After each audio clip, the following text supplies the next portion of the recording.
Okay, let's unpack this. There's this really fascinating idea from the author Alan Dibb. He suggests something like 96% of the effort you put into your business could be, well, maybe not as effective as you think. What if just a small shift, a really small one, could lead to dramatically different outcomes? Because, let's face it, for any business, money is basically like oxygen. Without it, nothing else really matters in the long run. And this isn't about greed, not at all. It's about actually enabling your impact, about solving the problems you set out to solve. If your business isn't financially healthy, you can't genuinely help anyone. Not your customers, not your employees, and definitely not yourself. Right. And that's exactly where so many business owners get stuck. Yeah. They fall into what Michael Gerber called the E-myth trap. You might be, say, an incredible plumber or a brilliant hairdresser, maybe a fantastic dentist, really, really good at the actual skill of your trade, but that technical skill, it just doesn't automatically mean you're skilled at running the business side of things. Too many people end up basically prisoners in a job they created for themselves rather than building a real thriving enterprise that can stand on its own. They're stuck being technicians, not really strategists or entrepreneurs. Yeah, that's a really powerful way to put it. And honestly, I think we've all seen that happen, haven't we? So, okay, Alan Dibb's insights apparently offer a way out of that confusion.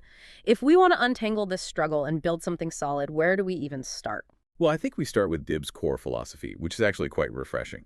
He doesn't claim to be some inventor of new theories. He calls himself a collector of elegant ideas. He prefers, and this is a direct quote, to model things that were known to reliably work rather than trying to reinvent the wheel. It's this sort of humble but also brilliant approach. It prioritizes proven basics, things we know work, over chasing risky, unproven stuff. And that really tilts the odds towards success, doesn't it? It cuts through all the noise about the latest trends. I like that. Collector of elegant ideas.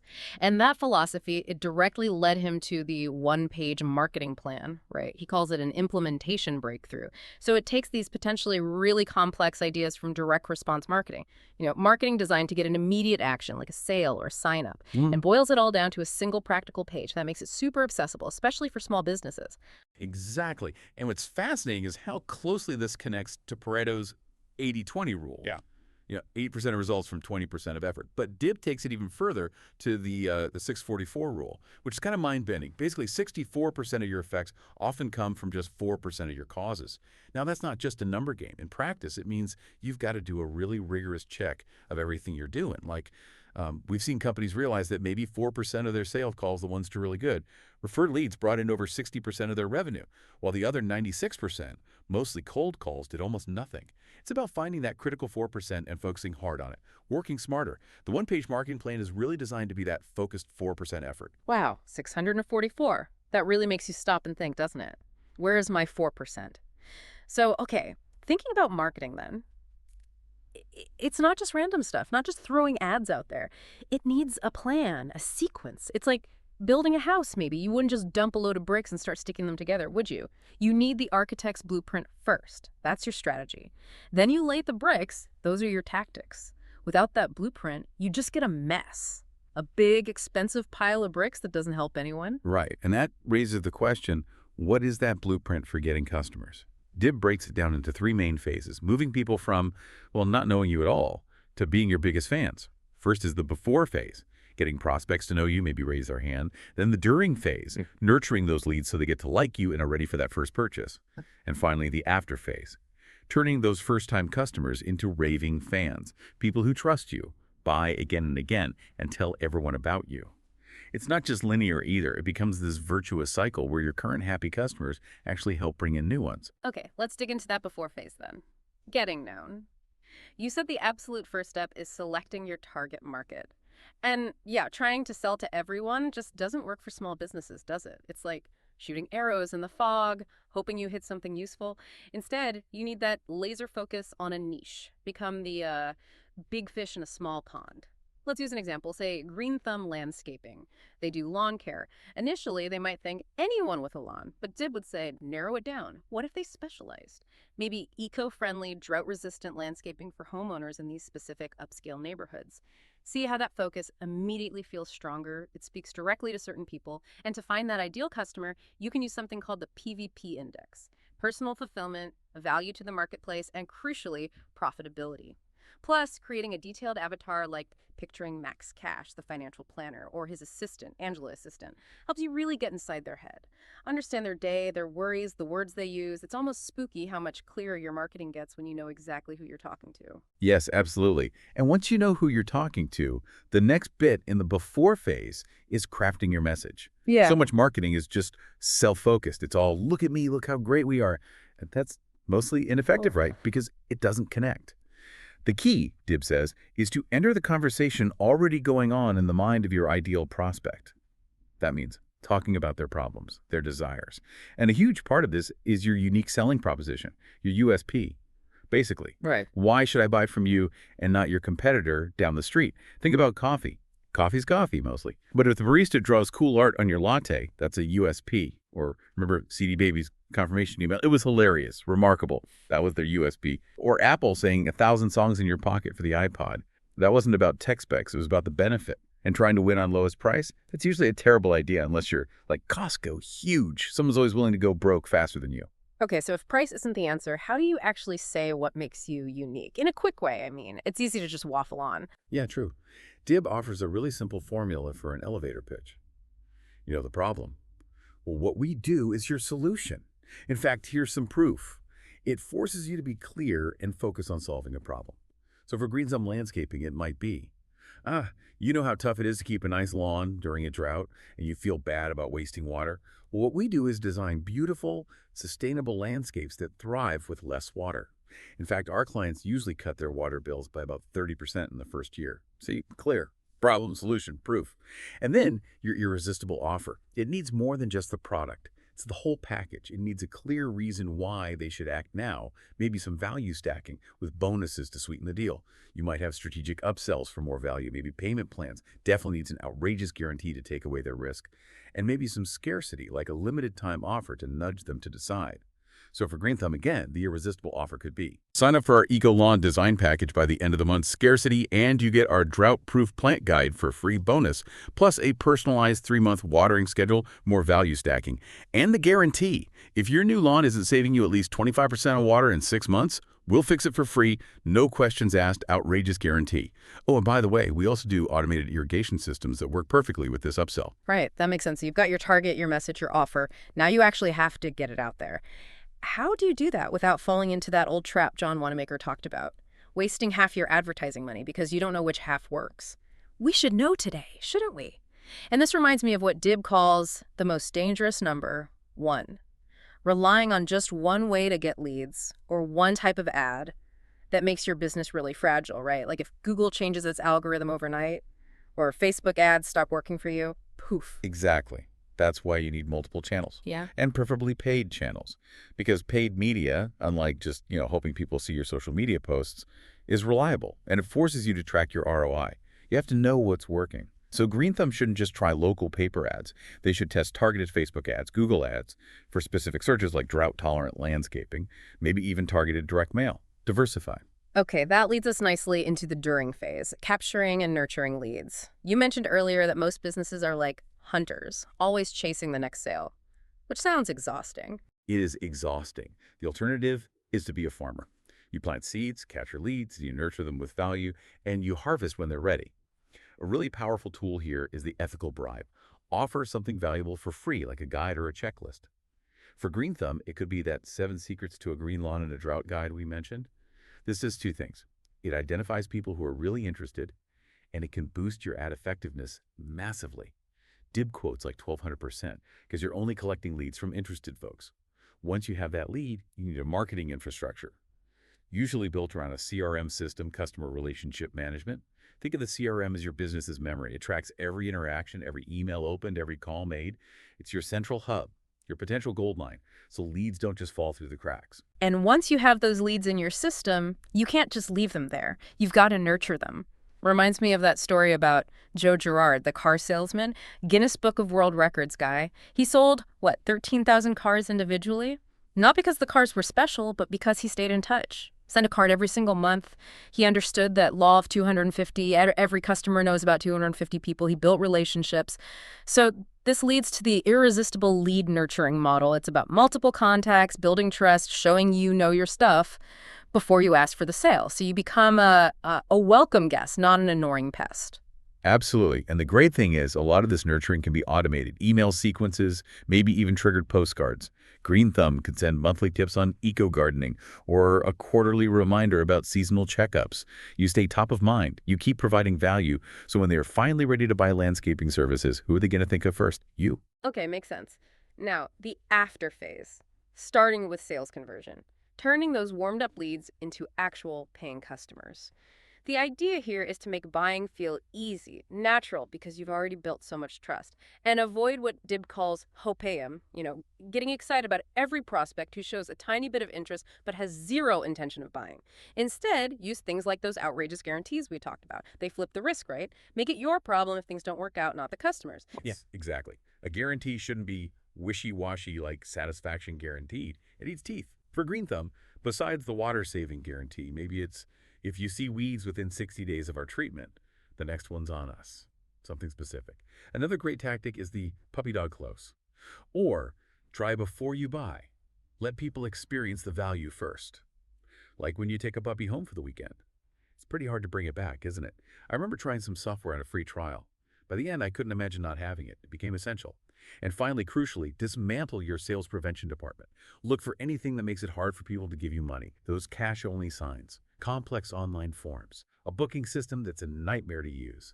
Get rid of them. Make buying smooth as silk. And once they have bought, the journey isn't over. Now it's about delivering a world-class experience, turning them into that tribe of raving fans, your cheerleaders, the people who actively want you to succeed. It's about delivering the results they need, not just the product they bought. And you can even create a bit of theater around it, even for boring stuff, like Blendtec blending iPhones. That made blenders seem fun. Or that fancy restaurant with the pickup service, that little extra touch makes a big difference. Totally. Even for Green Thumb, maybe they send a follow-up email a month after planting with photos showing how the new plants are growing, or a little packet of wildflower seeds in the fall with a handwritten thank you.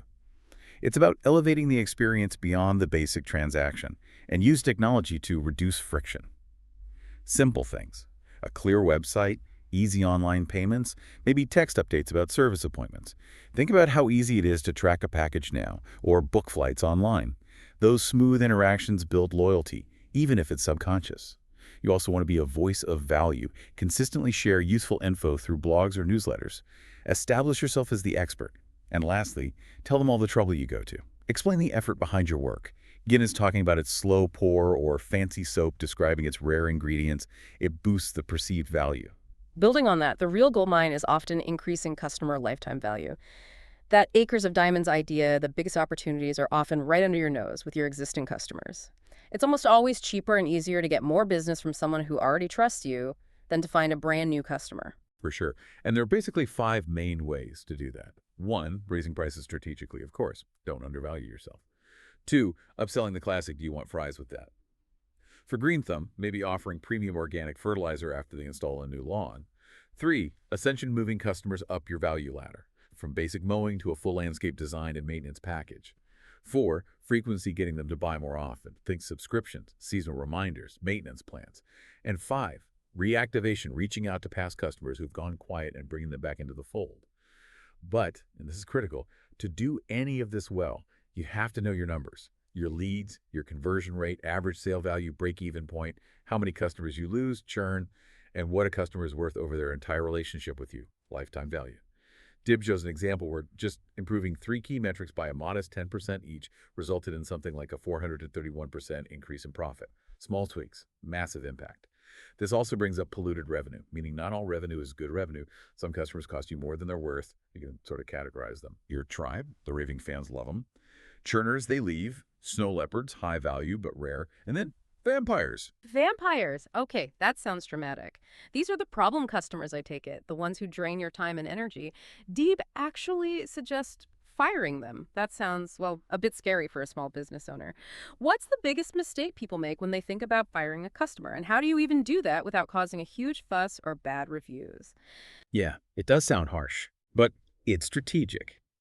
The mistake is thinking it has to be confrontational or rude. It's not about that. It's about recognizing that a Vampire customer, one who constantly complains, demands endless revisions, pays late, takes up huge amounts of support time, but provides little profit, is actually costing you resources, time and energy you could be spending delighting your tribe customers, the profitable ones who appreciate you.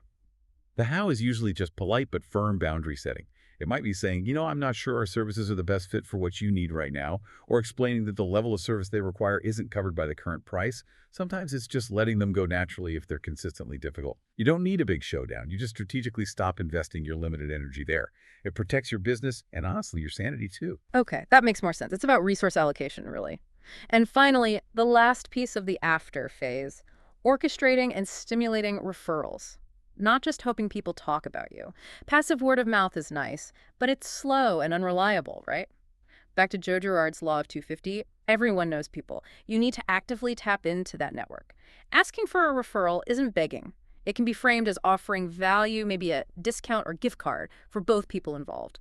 It makes the referrer look good for recommending someone great. Green Thumb could give both the existing client and the referred friend 10% off their next service, for instance. Exactly. Make it easy and rewarding. And think about joint ventures, JVs too. Partner with businesses that serve the same customers but don't compete. Green Thumb could team up with a local garden center or an outdoor furniture store. They recommend each other, maybe offer exclusive discounts through the partner. It's a proactive way to generate leads that benefits everyone. Okay, wow. That's a lot to take in, but it forms a really clear picture. So, thinking about the listener now, what does this all boil down to? Let's try and distill this into 5 key takeaways, things you can actually start doing, like today. Number 1, prioritize your profit-driving actions. Action item. Seriously, take an hour, look at everything you do. What are the absolute top maybe 4% of activities or clients that bring in the most money? Write them down. Focus your best energy there. And actively cut back time on the other 96% that aren't really moving the needle. It's about efficiency. Number 2, become a strategic marketing architect. Action item. Before you spend any more on ads, get crystal clear on your specific target market. Use that PVP index, personal fulfillment, value, profitability. Create that detailed customer avatar. Then craft your unique selling proposition, make it about their benefits. Get that blueprint right first. Number 3, build a nurturing system. Don't just hunt for sales. Action item. Set up a simple way to capture leads. Offer something valuable for free, a checklist, a guide, a short video. Then, use email or even mail to consistently send them useful stuff. Use a CRM, even a basic one, to automate and track this. Build trust over time. Be the helpful expert, not just a seller. Number 4, make your offer irresistible and risk-free. Action item. Put a real specific, outrageous guarantee in place. What's the customer's biggest fear? Address it head on and take the risk yourself. Find ways to let people try before they buy, if possible. And audit your sales process. Get rid of anything at all that makes it hard for people to pay you. No more sales prevention. And number 5, cultivate your customer tribe for exponential growth. Action item. Figure out who your best customers are, your tribe. Pour your energy into giving them an amazing experience, something they'll talk about. Actively, systemically ask them for referrals. Look for ways to increase their value, upsells, subscriptions, maybe a higher tier service. And yes, have the courage to politely fire those vampire customers who drain your resources so you can focus on your best ones. Because ultimately, knowing all this stuff, that's only half of it. The real difference always comes from actually doing it. Yeah, and maybe a final thought to leave people with. Consider this. Lots of businesses fail, not because the product was bad, but because they just didn't see change coming in their industry, or they didn't have the systems to adapt. Are you running your business like Nassim Taleb's turkey, feeling confident because everything's been fine up till now, unaware Thanksgiving is coming, or are you proactively building those strong systems, nurturing those relationships, always looking for what your customers will really value tomorrow, not just today, preparing for, day 1001? That's a great question to ponder. This deep dive is really about giving you that clarity, the insights to take action, to put these powerful ideas to work in your own business. Until next time, keep learning, keep growing, and keep making waves.